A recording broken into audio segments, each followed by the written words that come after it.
So today what you're going to do is you're going to start to work on your portrait project. You are going to be using the tablets that have a stylus pen in order to create this. So you'll see at the top of this document it shows you what the project will look like from start to finish. So here you'll see in a moment there's the image that I ended up tracing, and then these are all the individual layers that I ended up creating to have that traced image. This is my layers menu, and you'll notice that I have the photograph that I saved off the internet. I have a blank white background layer because otherwise the checkerboard is a little bit distracting or hard to look at, so you're going to create that.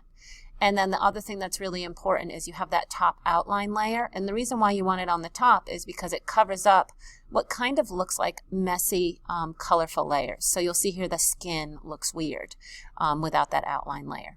So over here it says setting up the layers menu, and it talks to you about these important things that I just said. Here's the video that you guys are watching, and this shows you how to, let me get it larger. This shows you how to search the internet for your portrait.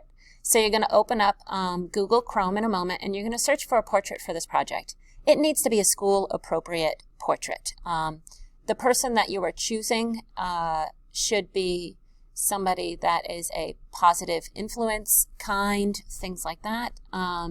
So it can either be somebody in your family, and we can talk about how you can take a photograph of them and put them up into Google Drive. Or it can just be an image off of the internet of a musician that you like, or an athlete, an actress, an author, an artist. It's up to you. When you are searching for your project, you need to think about headroom, which I'll talk about in a minute, and also the size of the file needs to be of good size, all right? And then you rename it who they are. So I searched for Claude Monet, so here I have these images of him. This is not going to work for the project, whereas these ones being that they're more of a close-up of him would work, and this is the best one because it really has not a lot of room around the edge, but it's not cutting off his head. So headroom is the area that goes above the head. So all of these are appropriate. All right. So you would find the image that you would want to work on, and then you would click on it and save it. Remember, do you see these numbers here? It says it's 220 pixels, 171, 541. So these are very low quality. If you're running into a problem where that's happening to you, you can go up to Tools. You can change the size to large. And then hopefully by doing that, when you hover, see how these are larger images that are showing up. But again, I would have to scroll through these images to find one that offers a zoom in. So this is a great image. This is of good quality, and the headroom is great. All right. So then you would click on it. You would come over here when it is large, and you would do a right click, save image as, and then you would save it to desktop, your folder, and you would name it what it is. So I'm going to just name it Claude Monet, and then I would save it to my folder to open up in Photoshop. All right, let me show you what we're working on. So I decided to do a photograph of my husband. So now I'm doing the getting started in Photoshop, creating the outline layer. So I'm going to open up Photoshop, and then I need to get the image that I saved off the internet. So I demonstrated Claude Monet, but I'm actually going to work on my husband's photo. So here I have my image opened up in Photoshop, and you'll see here it is a locked background. So I'm going to go to the steps and see what I need to do. So it says, open the image I saved off the internet, double click to unlock the internet portrait layer, and lower the opacity to 30 so I'll be able to see my layers later. So I'm going to come here, and I need to double click on this to unlock it, meaning I can edit it. And up here where the opacity is, I just need to lower it. And, you know, maybe 30% is too much, maybe 50% would be better. It's up to you guys to kind of adjust it and see how you want. All right. The checkerboard is very distracting, so you're going to make a new layer, and you're going to name it, what did I say? Background layer. So here it says making a new layer, name it background. So double click, background. I'm going to double click on this and name it photo. And the background layer is going to go behind. And then I'm going to do G for paint bucket. I'm going to make sure it's white. And I'm going to dump white. Do you see how that just makes it easier to see? Okay. So I unlocked it, I did my background layer, I used my paint bucket to dump it white.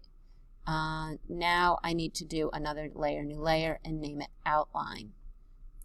So I'm going to do layer, new layer, and I'm going to name it outline.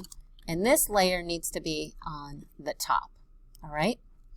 And then it says, make sure this layer is on the top. See the above screenshot in the layers menu, and that's what this is. So keep an eye up here for the layers orders.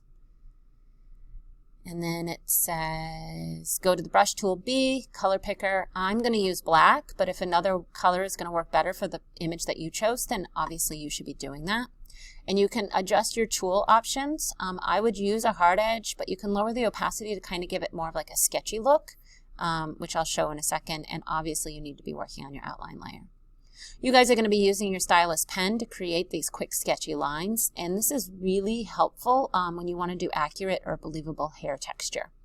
And then when everything's said and done, you're going to name it last name portrait. So I'm going to go here, I'm going to go B for brush, and I'm going to make sure it's black.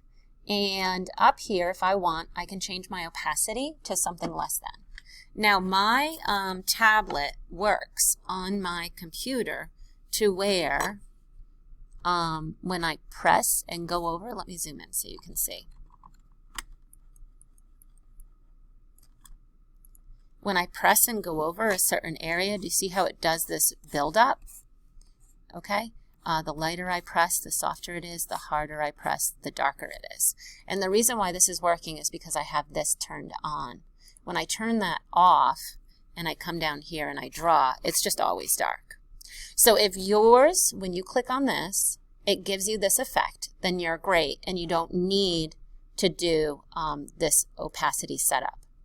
If your driver has not been set up, then what you need to do is to simply come here and change it to 30 or 40%, and it gives the illusion of that tablet use like I just talked about. See, when we go over it, it becomes darker.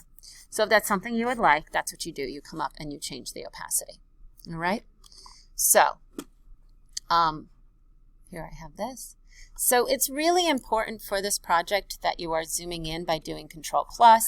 You're placing your hand on the key, the space bar, and you're navigating around. With the hair, you want to make sure that what you are drawing matches. Oh, let me put this back up to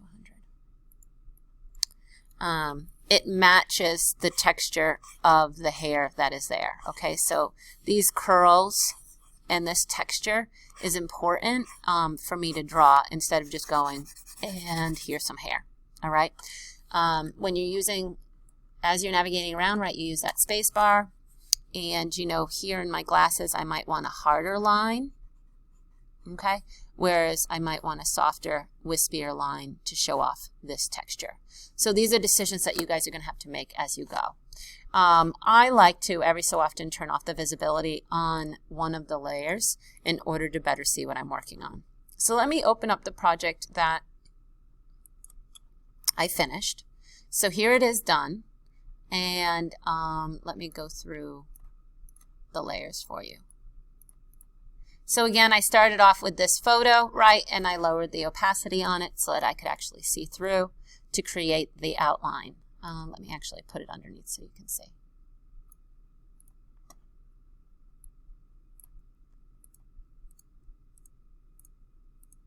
Okay, or maybe this is a better way to see it.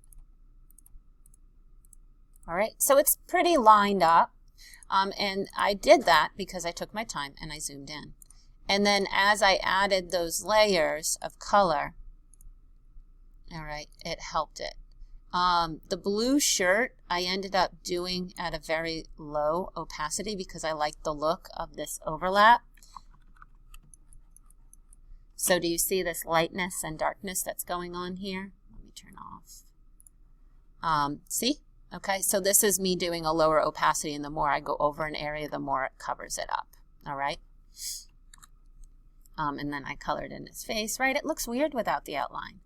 So it's important that you have everything on its own individual layer, and that you have them in the correct order. Okay?